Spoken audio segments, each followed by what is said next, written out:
ఈరోజు ఎంఆర్పిఎస్ తరపున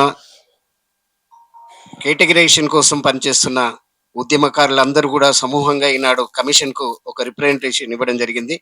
ఏకసభ్య కమిషన్ షమీమ్ అఖ్తర్ గారికి.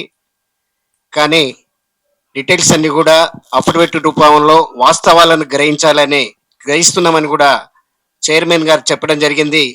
ముఖ్యంగా వర్గీకరణను వ్యతిరేకిస్తున్న స్వయం ప్రకటిత మేధావులంతా కొంతమంది దాన్ని వక్రీకరించే లెవెల్లో తప్పుడు ప్రచారం చేస్తున్నారు. జనాభా 2011 కానీ జనాభా 2015-16 కానీ ప్రభుత్వ లెక్కలే చెప్తున్నాయి జనాభాను.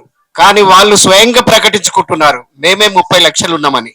మరి మాదిగలు ఎన్ని ఉండాలి? 70 లక్షలు ఉండాలి. వాళ్ళు అట్లాంటి తప్పుడు సమాచారాన్ని సమాజానికి ఇస్తున్నారు, ప్రభుత్వానికి ఇస్తున్నారు. ఇంట్లో ఉన్న మంది అంతా కలిసి కూడా ఏదో మేము సంఖ్యాబలాన్ని చూపిస్తామని 4 లక్షలు రాగానే 30 లక్షలు అయిపోతారా? ఇట్లాంటి తప్పుడు సమాచారం వేయకుండా ప్రభుత్వం సేకరించిన జనాభా లెక్కలను సేకరించి వాటి ఆధారంగా మీరు సమాచారాన్ని ప్రభుత్వానికి ఇవ్వాలని మేము ఎవరైతే వ్యతిరేకిస్తున్నారో వాళ్ళకు మేము విజ్ఞప్తి చేస్తున్నాం. అంతేకాదు శాశ్వతంగా ఈనాడు మాలలను గ్రామాల్లో ఉన్న మాదిగలు కలిసి ఉన్న వాళ్ళను శాశ్వతంగా మాదిగలకు దూరం చేస్తున్నారు. వాళ్ళు అప్రకటిత, ఎందుకంటే మొన్ననే మేమే మాదిగను ఓడగొట్టినామని మాలలు ప్రకటించుకుంటున్నారు. ఎగ్జాంపుల్ ఆర్ఎస్ ప్రవీణ్ కుమార్ గారు లాంటి వాళ్ళను. అంతే మాదిగలు ఓటు వేయకపోతే మాలలు గెలుస్తారా ఎక్కడైనా ఈ తెలంగాణ రాష్ట్రంలో? మీరు ఆలోచించాలి.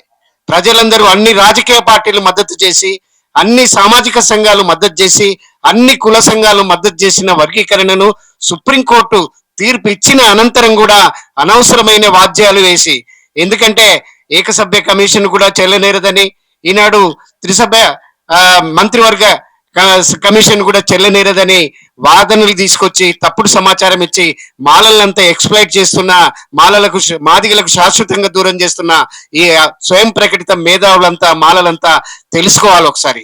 ఎందుకంటే 30 సంవత్సరాల పోరాటం అనేది ఎంఆర్పిఎస్ ఉద్యమము, మాదిగ ఉద్యమం అనేది అన్ని కుల సంఘాల ఉద్యమాలకు స్ఫూర్తినిచ్చిన మాదిగలను ఈనాడు అపాసుపాలు చేసే క్రమాన్ని ఒకటి మొదలు పెట్టారు మాల మేధావులంతా కూడా. కాబట్టి వీళ్ళన్నిటిని కూడా మానుకొని మాదిగ ఉద్యమం చేపట్టిన వర్గీకరణ సుప్రీంకోర్టు ఇచ్చిన దానికి అనుకూలంగా మద్దతు తెలిపి మాదిగలు కలిసి ఉండేటట్టుగా, సమాజం మెచ్చుకునేటట్టుగా స్వయం ప్రకటిత మేధావులంతా కళ్ళు తెరిచి ఒళ్ళు దగ్గర పెట్టుకుని మాట్లాడాలని మేము విజ్ఞప్తి చేస్తున్నాం.